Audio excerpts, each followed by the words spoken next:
Donc, effectivement, donc ce programme de recherche LIGA cohabité avec le fleuve est né du désir d'une équipe d'enseignants de l'ESAD d'essayer de relier le design à des questions, enfin aux écologies, qu'elles soient politiques, socio-économiques ou environnementales. Et donc, on a créé une équipe d'enseignants théoriciens et plasticiens. Ça, c'est assez important parce que la dimension de la culture du sujet est vraiment importante dans ce travail. Et je vais essayer de vous raconter un petit peu rapidement cette expérience sur 3 ans. Donc en fait, l'IGA s'est rapproché du Polo, qui est un organisme, le pôle art et urbanisme, qui se trouve ici à Tours, et qui porte un projet de créer un Parlement de Loire, dont l'objectif serait de donner une parole en fait, à Loire afin qu'elle puisse défendre ses intérêts. En fait. Donc ça voudrait dire lui donner une personnalité juridique. Et nous, la question qu'on s'est posée, c'est si ça se passait, quelle implication ça aurait pour nous, designers déjà, puisqu'on sait bien que l'homme, ces dernières centaines d'années, a considéré la nature comme une ressource et pas comme des cohabitants en fait. Et donc on s'est posé cette question et la première année on a commencé par partir avec 12 étudiants en voyage à la rencontre de Loire depuis les sources jusqu'à l'estuaire. Et pendant ce voyage on a rencontré des intervenants qui ont une activité vraiment en relation très étroite avec le milieu Loire. Et on a aussi visité des sites caractéristiques de Loire, des barrages, centrales, enfin visité, observé plutôt, centrales électriques, etc. Ce voyage a été l'occasion pour les étudiants de réaliser des collectes et des prélèvements. Et au retour, on a fait une exposition restitution du voyage voilà, pour raconter cette expérience.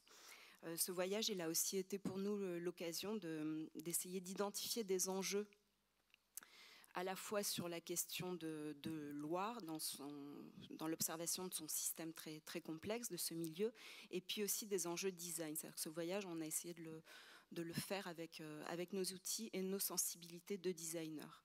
Et au retour, on a donc dégagé 4 grands groupes d'enjeux, et on a choisi de poursuivre notre travail spécifiquement sur un enjeu qui est celui de l'habitabilité. L'habitabilité pour les humains, mais aussi pour les autres espèces, pour les cohabitants du bassin de Loire.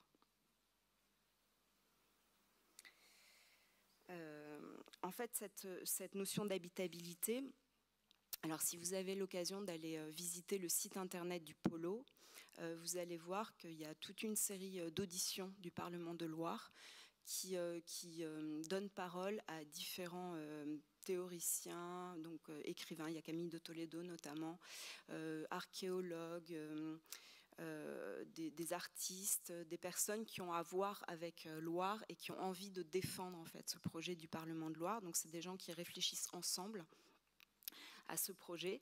Et parmi eux, il y avait Bruno Latour qui a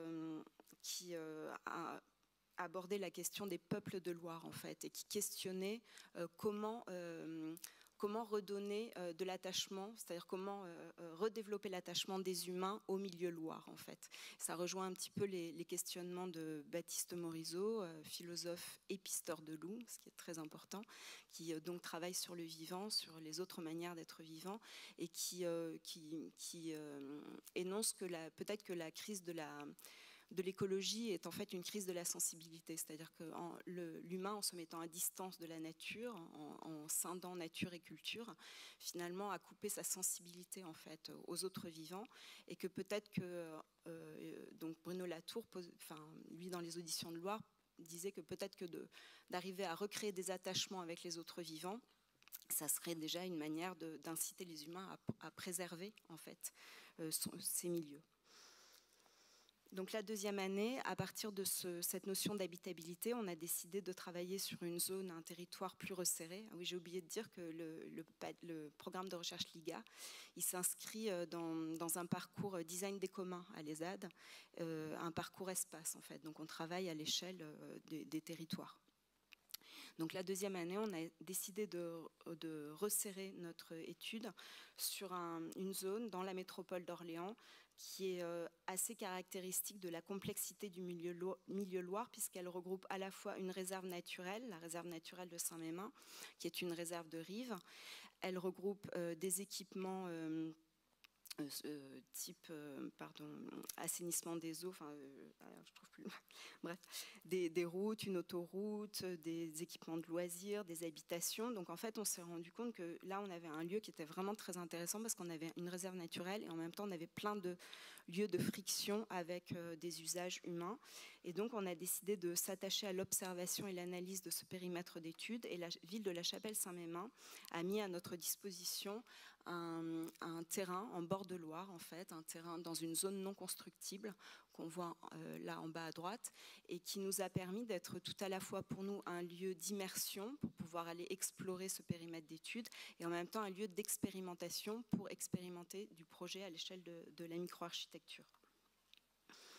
Donc on a commencé par carrément camper sur ce terrain et puis on a rencontré des acteurs qui travaillent sur ce terrain.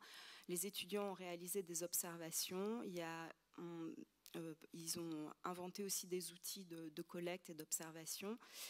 Notamment ici des systèmes de cartographie, chaque étudiant étant chargé de l'observation d'une catégorie d'espèces. Pardon, je me perds. Donc après cette phase d'observation, notre travail a consisté à l'élaboration d'un scénario en fait, d'usage sur ce terrain du Gobion. Donc on a composé en fait...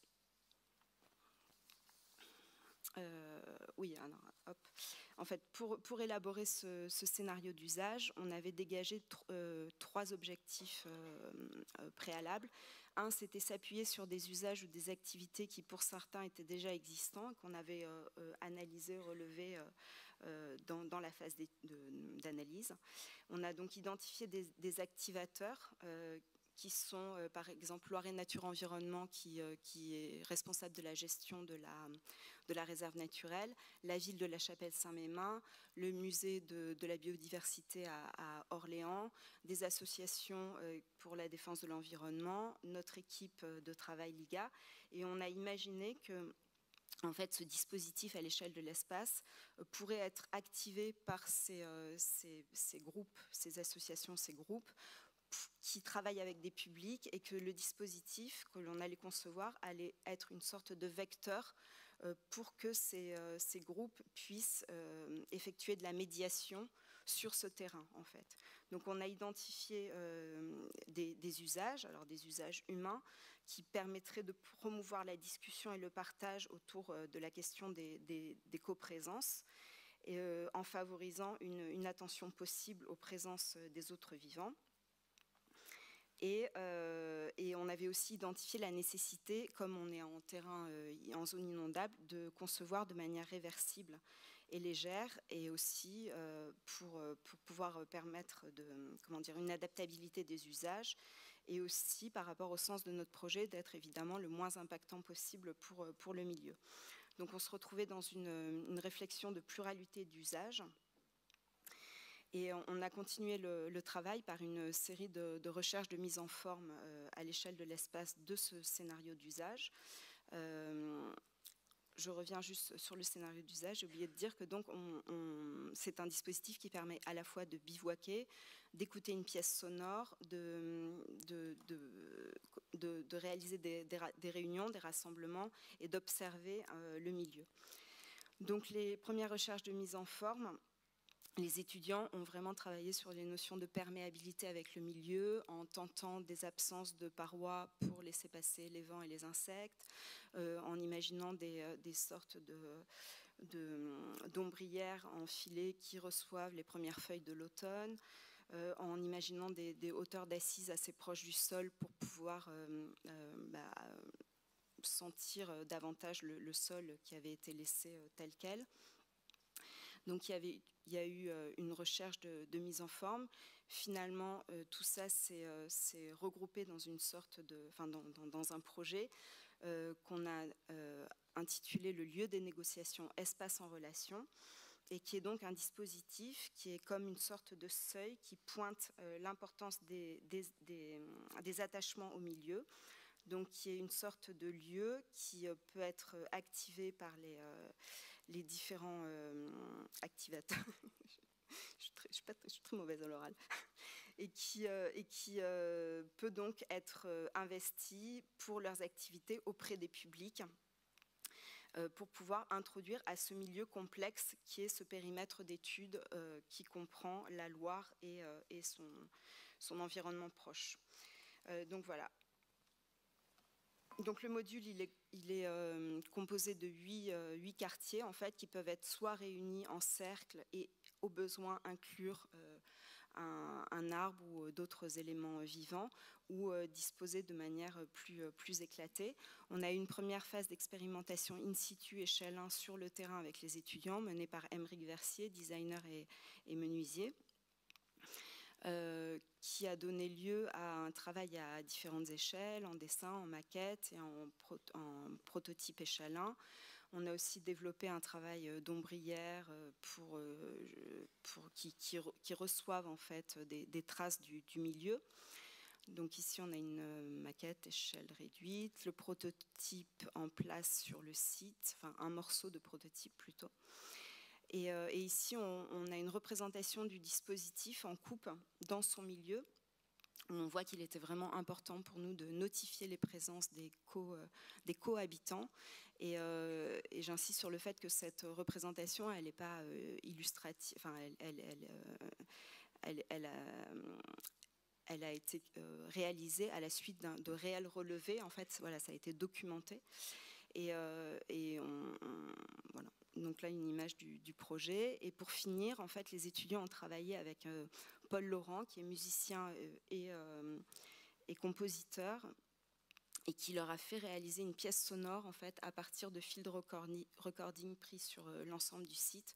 Donc des sons issus de la nature, mais aussi des cohabitations avec l'humain, de tout ce qui est produit par les infrastructures anthropiques. Et en fait, ensuite, il y a eu un travail de composition, et cette pièce sonore, en fait, elle a été créée pour être jouée sur le lieu des négociations, comme une sorte de rituel d'introduction avant les usages prédéfinis par la suite. Donc c'est une pièce qui est performative et qui peut être actionnée par les activateurs avant toute utilisation de ce dispositif. Voilà. Merci beaucoup, Marie.